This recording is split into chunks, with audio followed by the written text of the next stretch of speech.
السلام علیکم۔ رخ یارم قسط نمبر 7۔ سب کو بھیج کر اس نے دروازہ بند کیا اور اپنے کمرے میں آیا، لیکن یہاں روح نہیں تھی۔ یقیناً وہ دوسرے کمرے میں تھی۔ میرے دل کی دنیا ہلا کر آپ دوسرے کمرے میں منہ چھپائے بیٹھی ہیں، یہ تو بڑی ناانصافی ہے۔ وہ مسکراتا ہوا آیا، اس کے کمرے میں آیا۔ وہ بیڈ پہ بیٹھی تھی۔ تمہارے پاس 2 منٹ ہیں، جلدی سے دوسرے کمرے میں آؤ۔ وہ دروازے سے حکم جاری کرتا واپس پلٹ گیا۔ ابھی کچھ گھنٹے پہلے بھی وہ اس کی باہوں میں تھی، لیکن اس کے ہاتھ چھڑانے کی وجہ سے وہ برا منا گیا۔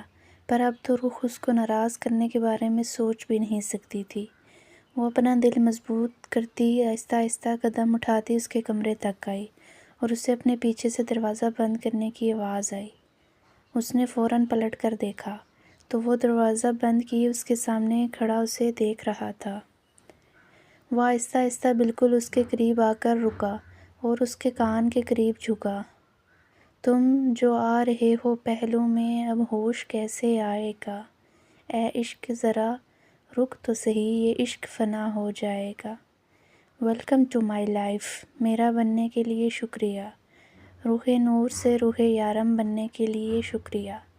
آج سے تم یارم کی روح ہو، اور اگر روح یارم سے دور ہوئی تو یارم بے جان ہو جائے گا، اور میں جانتا ہوں تم اپنے یارم کو کبھی بھی بے جان نہیں ہونے دو گی۔ مجھے کبھی چھوڑ کر تو نہیں جاؤ گی نا؟ وعدہ کرو مجھ سے روح، چاہے کچھ بھی ہو جائے کبھی مجھ سے دور نہیں جاؤ گی۔ وعدہ؟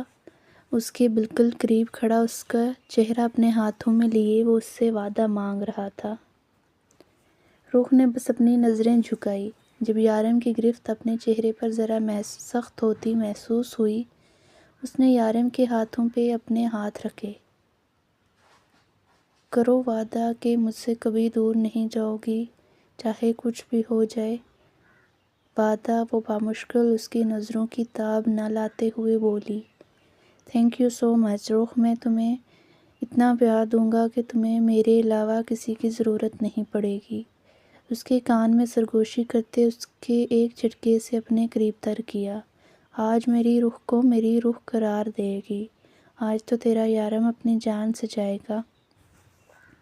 یارم نے پورے استحقاق سے اس کے لبوں پہ اپنے لب رکھ دیے اور اس کا نازک سراپا اپنی باہوں میں بھرتے ہوئے بیڈ پہ ڈھال آیا۔ تمہیں پتہ ہے روح، تم سے پہلے میری زندگی میں کوئی خواہش نہ تھی، لیکن جب سے تم میری زندگی میں آئی، تمہیں چاہنا، تمہیں پیار کرنا، بس تمہیں ہی سوچنا، تمہارا بن جانا۔ اف، کتنی خواہشیں دل میں جاگ آئی ہیں۔ پتہ نہیں تم سے پہلے یہ ساری خواہشات کہاں سوئی تھی۔ اس کے چہرے پر جا بجا اپنے محبت کی مہر ثبت کرتا وہ اسے اپنی محبت کا یقین دلانے لگا۔ اسے اپنی زندگی میں کبھی کسی عورت کی کمی محسوس نہ ہوئی تھی، لیکن روح کے زندگی میں آنے کے بعد اسے ہمیشہ اپنی زندگی میں روح کی کمی محسوس ہوئی۔ یہ نازک سی لڑکی کب اس کے لیے اتنی خاص ہو گئی، وہ خود بھی نہیں جانتا تھا۔ وہ تو یہ بھی نہیں جانتا تھا کہ جب روح کو پتہ چلے گا کہ یارم وہ شخص ہی نہیں ہے جس کے لیے وہ اتنی دور یہاں آئی ہے، وہ تو بس اس کے عشق میں گرفتار ہو چکا تھا۔ اس سے روح چاہیے تھی کسی بھی قیمت پر، چاہے اس کے لیے اسے اپنی جان سے ہی کیوں نہ جانا پڑے، مگر یہ تھا کہ وہ روح کا نام اپنے نام سے کبھی الگ نہیں ہونے دے گا۔ روح صرف اس کی تھی، صرف اسی کا حق ہے اس پر۔ کوئی روح کو سوچنے کے لیے، اسے دیکھنے کے لیے، اس سے بات کرنے کے لیے یارم کی اجازت لے گا۔ یارم کی شدتوں اور جسارتوں سے گھبراتی اس کی باہوں میں پناہ لیتی لڑکی اسے دیوانہ کر گئی۔ یارم کے ہر انداز میں روح کے لیے بے پناہ محبت تھی۔ وہ اس کے عشق میں ڈوبا اس پر اپنی محبتوں کی برسات کرتا رہا۔ رات دھیرے دھیرے گزر رہی تھی اور ہر گزرتے لمحے کے ساتھ روح کو اپنا آپ اور بھی خاص لگنے لگا۔ وہ اپنے آپ کو کبھی منحوس سمجھتی تھی، یارم کی پناہوں میں متاع جاں سے کم نہ تھی۔ اس کے باہوں میں پرسکون نیند سو رہی تھی جب اذانوں کی آواز گونجنے لگی۔ وہ اٹھو میری جان، نماز کا وقت ہو گیا ہے۔ اس نے آہستہ سے اس کے کان میں سرگوشی کی۔ یارم اسے اپنی زندگی میں شامل کر کے ایک پل نہ سو سکا۔ رخ کے سونے کے بعد بھی اس کے ذہن میں بس ایک ہی بات چلتی رہی، کیا سچ جاننے کے بعد وہ اس سے نفرت کرنے لگے گی؟ جس طرح سے اس کے اپنے اس سے دور ہوئے، وہ بھی اس سے دور چلی جائے گی۔ اس کے ذہن میں اٹھتے ہر سوال کا جواب نہیں تھا۔ وہ کبھی سے خود سے دور نہیں جانے دے گا، اسے کچھ بھی پتہ نہیں چلنے دے گا، وہ اسے کبھی ان لوگوں کے پاس واپس نہیں جانے دے گا جہاں سے وہ آئی ہے۔ اگر وہ ان لوگوں سے کبھی ملے گی ہی نہیں تو اسے کیسے پتہ چلے گا؟ یارم اسے ان سے دور کر دے گا، جس کی وجہ سے روح اس سے دور ہو سکتی ہے۔ اور یہ فیصلہ کر کے وہ کچھ حد تک پرسکون ہو چکا تھا۔ اٹھ جاؤ جان، یہ نہ ہو کہ تمہاری نیند کی وجہ سے تمہاری نماز قضا ہو جائے، پھر کہو گی کہ میری وجہ سے ایسا ہوا ہے، جبکہ میں نے تو تمہیں تنگ بھی نہیں کیا زیادہ۔ اس کے کانوں میں سرگوشی کرتے، اس کے کان کی لوح چومتا تو مسلسل سے جگانے کی کوشش کر رہا تھا۔ مجھے نہیں پتا تھا اتنی خطرناک نیند ہے تمہاری، ورنہ تو تمہاری نیند سے بہت سارے فائدے اٹھائے جا سکتے ہیں۔ تو پھر کیا خیال ہے؟ وہ جو مسجد سے نیند میں اس کی باتیں سن رہی تھی، اسے واپس رات والی ٹون میں آتا دیکھ کر فوراً اٹھ کر بیٹھ گئی۔ مجھے نماز پڑھنی ہے۔ اس سے پہلے کہ وہ دوبارہ اس کے ہوش ٹھکانے لگاتا، وہ بھاگ کر واش روم میں بند ہو گئی۔ اب تو تمہیں بھاگ کر میرے ہی قریب آنا ہے۔ اٹھ کر بیٹھا اور بیڈ کی کڑوان سے ٹیک لگاتا ہوا واش روم کے دروازے کو دیکھتا رہا۔ روح فریش ہو کر باہر آئی تو اسے دیکھ رہا تھا۔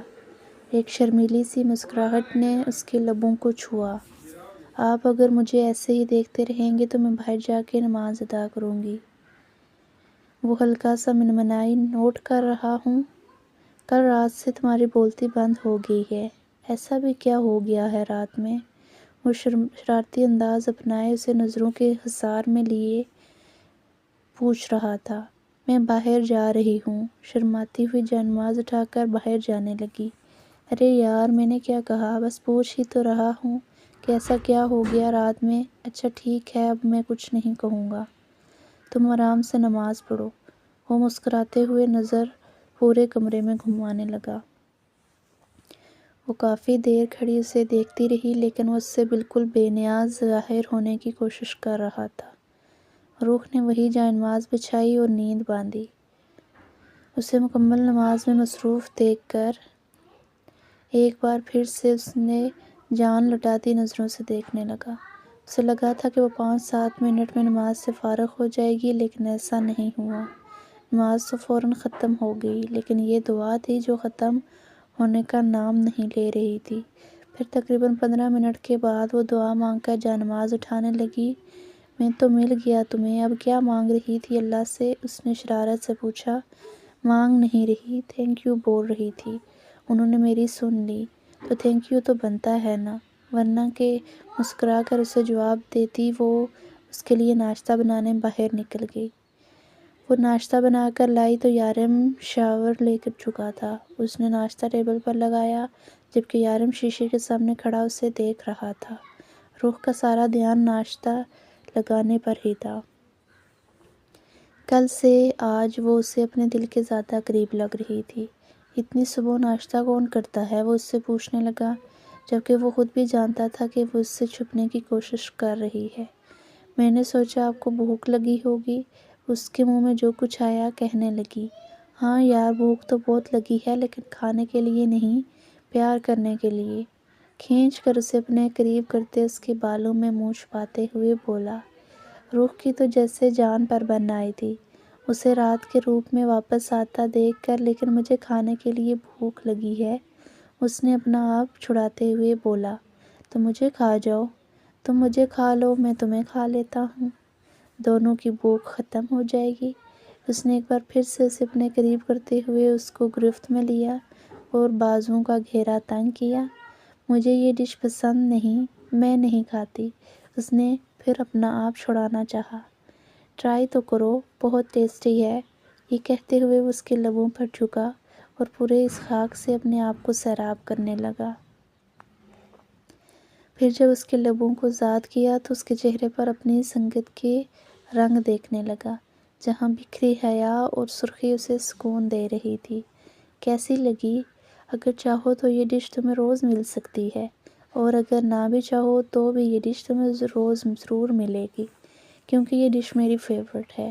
اور اس کے نرم و نازک گلابی لبوں کو انگوٹھے سے سہلاتے ہوئے بولا، لگتا ہے آپ نے ناشتہ نہیں کرنا۔ وہ اپنی شرم و حیا چھپانے کی ناکام کوشش کرنے لگی۔ میں نے تو کر لیا ناشتہ، اور یقین کرو اس سے زیادہ مزیدار آج تک نہیں کیا، وہ ذومعنی انداز میں بولا۔ اور جو میں نے اتنی محنت سے بنایا ہے، وہ اس سے نظریں چراتے ہوئے بولی، جبکہ ہاتھ کبھی دوپٹہ گھما رہا تھا تو کبھی ناخن منہ جا رہے تھے۔ اس کی حالت سے محفوظ ہو رہا تھا۔ اچھا یار، کرتے ہیں ناشتہ، آؤ بیٹھو۔ اس نے اس کا ہاتھ پکڑ کر بٹھایا اور خود سامنے بیٹھ گیا۔ ویسے تم نے میرے ایک سوال کا جواب نہیں دیا، ناشتہ کرتے ہوئے اس نے پھر سے اسے مخاطب کیا۔ کون سی بات کا جواب؟ وہ نہ سمجھی سے پوچھنے لگی۔ ارے وہی کہ کل تک تو تمہاری زبان کینچی کی طرح چل رہی تھی، ایک رات میں ایسا کیا ہو گیا کہ یہ بند ہو گئی؟ وہ شرارت سے پوچھ رہا تھا، جبکہ ناشتہ کرتے ہوئے اس کے ہاتھ کانپے۔ اچھا سوری، سکون سے ناشتہ کرو، میں کچھ نہیں کہتا، وہ ہنستے ہوئے بولا۔ آپ بالکل بھی اچھے نہیں ہیں، مجھے نہیں کرنا آپ کے ساتھ ناشتہ۔ وہ اٹھ کر باہر جانے لگی جب یارم نے اس کا ہاتھ تھام لیا۔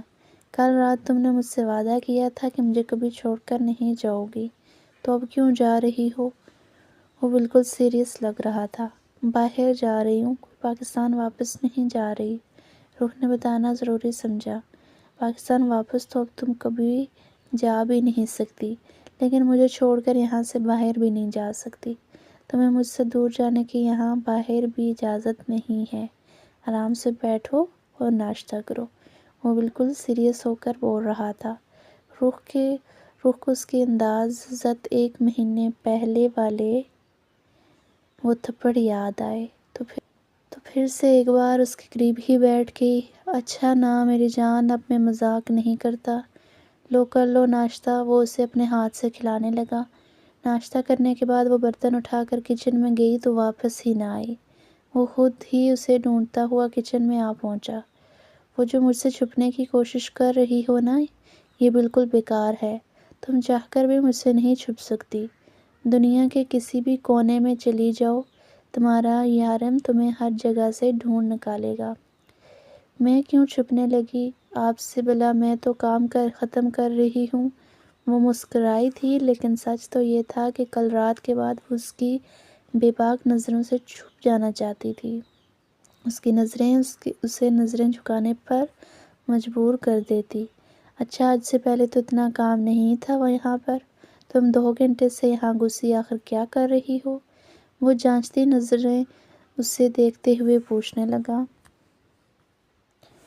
میں صفائی کر رہی ہوں، اس نے پورے کچن کی طرف اشارہ کرتے ہوئے کہا۔ آپ یہاں کیا کر رہے ہیں؟ جائیں، جا کر تیار ہوں، آپ نے اپنے کام پر نہیں جانا؟ اس نے نظریں چراتے ہوئے کہا۔ نہیں، شادی کی پہلی صبح کون پاگل کام پہ جاتا ہے، میں تو اپنی بیوی کے ساتھ ٹائم سپینڈ کروں گا، اس نے اپنا فیصلہ سناتے ہوئے کہا۔ نہیں، آپ کو جانا چاہیے، بہت سارے کام ہیں، آپ کو نقصان ہو جائے گا۔ میں تو یہی ہوں، وہ جلدی بولی تھی، کیونکہ اس سے پہلے یارم ایک دن بھی اس کے پاس گھر پہ نہ رکا تھا، اور اس نے جب پوچھا کہ وہ بہت بیزی ہے اپنے کام میں تو کہنے لگا اس کے پاس بہت کام ہے، سانس لینے کی بھی فرصت نہیں۔ ارے بہاڑ میں جائے کام، میں تو اپنی بیوی کے پاس رہوں گا، میں اپنی بیوی کے ساتھ چند دن بھی نہ گزار پاؤں تو اتنا کام کرنے کا کیا فائدہ؟ وہ محبت سے اس کے گال چومتے ہوئے بولا، جبکہ وہ اپنے گال پہ ہاتھ رکھے اسے دیکھنے لگی۔ وہ تمہارے گال پہ سرخی تھوڑی کم ہو گئی تھی، میں نے سوچا لگا دوں، وہ مکمل شرارتی انداز میں بولا۔ چند دن؟ وہ اس کی حرکت کو اگنور کرتے ہوئے پوچھنے لگی۔ ہاں یار، ہنی مون پہ جانا ہے، تمہیں گھمانے پھرانے، میں تمہیں اپنی فیورٹ جگہ لے کے جاؤں گا جہاں میں اکثر جاتا ہوں، بہت پرسکون جگہ ہے، تمہیں اچھا لگے گا۔ وہ آپ سارا وقت میرے ساتھ ہوں گے؟ وہ کچھ سوچتے ہوئے پوچھنے لگی۔ ہاں بیبی، ہنی مون پہ میاں بیوی دونوں ہر وقت ساتھ رہتے ہیں، اور تمہیں تو ویسے بھی اب میں خود سے الگ نہیں ہونے دوں گا۔ روح اپنے دھیان میں یہ نوٹ ہی نہیں کر پائی کہ وہ کب اس کے بالکل قریب آ کر کھڑا ہوا اور اس کے گرد بازو حائل کرتے ہوئے اسے اپنے مزید قریب کیا۔ جانتی ہو روح، میں نے کبھی اپنے لیے تمہارے جیسی لڑکی کے بارے میں نہیں سوچا تھا۔ میں نے تو کبھی بھی شادی نہ کرنے کا فیصلہ کیا تھا، اور اگر کرتا بھی تو اپنی جیسی کسی لڑکی سے۔ لیکن دیکھو نا، مجھے ملا بھی تو کون؟ تم، معصوم سی پیاری سی گڑیا جیسی۔ میں نے تو اپنے زندگی میں کوئی نیکی نہیں کی، پھر اللہ نے تم جیسی پری میرے نصیب میں کیسے لکھ دی؟ میں دنیا کا سب سے خوش قسمت انسان ہوں۔ تم مجھے کبھی چھوڑ کر تو نہیں جاؤ گی نا؟ وہ اس کے کندھے پر جھکا سر رکھے آنکھیں بند کیے بول رہا تھا۔ اگر میں جانا چاہوں بھی تو کیا آپ مجھے جانے دیں گے؟ روح شرارت سے بولی، جبکہ کل سے اب تک وہ 1000 بار اسے کہہ چکا تھا کہ وہ کبھی اسے خود سے الگ نہیں ہونے دے گا۔ نہیں، بالکل نہیں، کبھی نہیں۔ تم میری ہو اور میں اپنی کوئی بھی چیز خود سے دور نہیں جانے دیتا۔ جو میرا ہے وہ صرف میرا ہے۔ تم خود بھی چاہو تو بھی مجھ سے دور نہیں جا پاؤ گی۔ یارم، آج آپ بہت خوش ہیں نا؟ ہاں بہت۔ جواب مختصر تھا مگر جسارتیں بڑھتی جا رہی تھی۔ آپ کی اس خوشی میں آپ سے کچھ مانگوں تو آپ دیں گے نا؟ تم جان مانگ لو، وہ اس کا ماتھا چومتے ہوئے بولا۔ وہ تو ہے میری، اس سے مانگنے کی کیا ضرورت ہے؟ وہ اترائی تھی۔ تو پھر کیا چاہیے؟ یارم نے اس کا دوپٹہ کھینچتے ہوئے کہا۔ پلیز مجھے گھر فون کرنے دیں، وہ منت بھرے لہجے میں بولی، مگر وہ اس کی سن کہاں رہا تھا۔ وہ تو اس کے گردن میں منہ چھپائے اسے محسوس کرنے میں مصروف تھا، یا شاید سن کر اگنور کر گیا تھا۔ آئی لو یو سو مچ، اس کا چہرہ اپنے ہاتھوں میں لیے وہ ایک بار پھر سے اس کے لبوں پر جھکا۔ یارم میری بات سنیں، اس کی خوشبو کو اپنے اندر اتارتا مدہوش ہونے لگا۔ فی الحال تم سنو، یہ دھڑکن کیا کہہ رہی ہے؟ اس کا سر اپنے سینے پر رکھتا ہوا بولا، یہ دل تم سے کچھ کہنا چاہتا ہے، کچھ سننا چاہتا ہے، یہ صرف تمہارے لیے دھڑکتا ہے۔ اسے جواب دو اور اس کی بات سنو۔ اسے اپنے بے حد قریب کیے اس کی سانس اتھل پتھل کر چکا تھا۔ اسے باہوں میں اٹھائے اپنے کمرے میں لے آیا اور اسے بیڈ پر لٹا کر اس پر جھکا۔ میں چاہتا ہوں تم صرف میرے بارے میں سوچو، میرے بارے میں بات کرو، مجھے پیار کرو۔ مجھے آج تک ایسا شخص نہیں ملا جو مجھے محبت کرتا ہو۔ تم مجھ سے محبت کرتی ہو نا؟ اس کی آنکھوں میں آنکھیں ڈالے پوچھنے لگا۔ خاموش کیوں ہو؟ بولو نا، کرتی ہو نا مجھ سے پیار؟ وہ اس سے ہلکا سا جھنجھوڑ کر بولا، ہاں کرتی ہوں، بہت پیار کرتی ہوں۔ وہ نظریں جھکاتے ہوئے بولی، جبکہ اس کا اظہار سن کر وہ سرشار سا ہو کر اس پر جھکا۔ آئی لو یو۔ اس کے چہرے پر جا بجا اپنی محبت کی مہر ثبت کر وہ اسے دنیا کی سوچوں سے دور لے گیا۔ اس کا فون 2 بار بج کر بند ہو چکا تھا، جبکہ وہ گہری پرسکون نیند سو رہا تھا۔ روح باہر صوفے پہ بیٹھی ٹی وی دیکھنے میں مصروف تھی، جبکہ اسے پتہ تھا کہ یارم کا فون بج رہا ہے، لیکن اس وقت وہ یارم کا بالکل سامنا نہیں کرنا چاہتی تھی۔ اس نے تو کبھی خواب میں بھی نہیں سوچا تھا کہ کوئی اس سے اتنی محبت کرے گا۔ یارم صرف کہتا نہیں تھا بلکہ سچ میں اس سے بہت محبت کرتا تھا۔ اس کی آنکھوں میں اپنے لیے محبت دیکھ کر وہ ایک ہی رات میں مغرور ہو گئی تھی۔ فون دوبارہ بج کر بند ہو گیا۔ فون بھی یارم کی گہری نیند توڑنے میں ناکامیاب رہا۔ اب بندہ فون نہیں اٹھا رہا تو اگلا بندہ خود ہی سمجھ جائے کہ وہ فون نہیں اٹھا رہا، ضرور وہ بزی ہوگا یا شاید اس سے بات نہیں کرنا چاہتا، لیکن ڈھیٹ بن کے فون کرتا ہی رہے گا، نہ جانے کون ہے یہ۔ باہر ٹی وی دیکھتے مصروف انداز میں بولی، بہت دیر تک انتظار کرتی رہی کہ شاید یارم فون اٹھا لے، لیکن اس نے تو آج قسم کھا رکھی تھی۔ پھر مجبور ہو کر کمرے میں آ گئی۔ یارم اٹھیں، کب سے آپ کا فون بج رہا ہے؟ وہ جو دروازے سے بولتی ہوئی آئی تھی۔ اندر یارم کو دیکھا تو اس کے ہاتھ میں فون تھا، جو وہ اپنے ہاتھ میں الٹا سیدھا گھما رہا تھا۔ ارے آپ جاگ رہے ہیں تو فون کیوں نہیں اٹھا رہے؟ بیچارہ نہ جانے کب سے فون کر کر کے ہلکان ہو رہا ہے۔ میں نے کل ان کمپنیوں کو سمجھایا بھی تھا کہ آج کے دن مجھے بالکل ڈسٹرب نہ کیا جائے، لیکن انہیں دیکھو مجال ہے جو ایک بھی کام خود کر لیں۔ وہ فون کو غصے سے گھورتے ہوئے بولا، ہو سکتا ہے کوئی بہت ضروری کام ہو، آپ کو بات کر لینی چاہیے۔ وہ کہتے ہیں اس کے بالکل قریب آ گئی۔ بالکل بھی نہیں، آج کا سارا دن میں اپنی بیوی کے ساتھ گزارنا چاہتا ہوں۔ اب بندہ سکون سے اپنی میرج لائف بھی انجوائے نہ کر سکے تو فائدہ کیا ہے ان سب کا؟ جو بھی ہے خود سنبھال لیں گے، اتنے ننھے کاکے نہیں۔ وہ میری ٹیم کے سبھی لوگ بہت ایکٹیو ہیں۔ یارم نے کہتے ہوئے روح کو اپنی طرف کھینچا اور اس کے ساتھ ہی ایک بار پھر سے اس کا فون بجنے لگا۔ روح کھلکھلا کر ہنسی، لیکن یارم جلدی سے فون کاٹ کر اس کی طرف متوجہ ہوا۔ بہت ہنسی نہیں آ رہی تمہیں؟ اسے ایک بار پھر سے اپنے قریب کرتے ہوئے بولا۔ یارم اٹھا لیجیے نا فون، کوئی ضروری کام ہوگا۔ روح کو اپنے پیار سے کہا کہ یارم کا دل چاہا کہ فون کرنے والے کی جان نکال دے۔ جان اس وقت تم سے ضروری کچھ بھی نہیں ہے۔ اس کا ہاتھ اپنے ہونٹوں کے قریب لے جاتے ہوئے فون پھر سے بجا اور اس بار غصے سے یارم کا چہرہ سرخ ہونے لگا، جس کا اندازہ روح نے بآسانی لگایا تھا۔ کون مر گیا ہے جو تم لوگ تھوڑا صبر نہیں کر سکتے؟ یارم بولا نہیں بلکہ پھنکارا تھا۔ ابھی تک تو کوئی نہیں مرا ہے، اگر تم کچھ دیر میں ہسپتال نہ پہنچے تو لیلا ضرور مر جائے گی۔ فون سے شارف کی آواز ابھری، کیا مطلب؟ میں کچھ سمجھا نہیں۔ وہ ابھی بھی غصے میں تھا۔ رات لیلا بہت ڈسٹرب تھی، تمہارے نکاح کی وجہ سے اس نے اپنے کلب میں ڈرگز اوور ڈوز لے لیا ہے، جس کی وجہ سے اس کی جان خطرے میں ہے۔ تم نے اس کے ساتھ ٹھیک نہیں کیا یارم، تم نے اس کی محبت کا یہ صلہ دیا ہے۔ شارف نے دیکھ کر کہا، میں آ رہا ہوں۔ اس نے بس اتنا کہہ کر فون بند کر دیا۔ میں نے کہا تھا نا کوئی ضروری کام ہوگا، ورنہ کوئی اس طرح سے آپ کو بار بار ڈسٹرب کیوں کرتا؟ آپ جائیں، فریش ہوں، تب تک میں آپ کے لیے کپڑے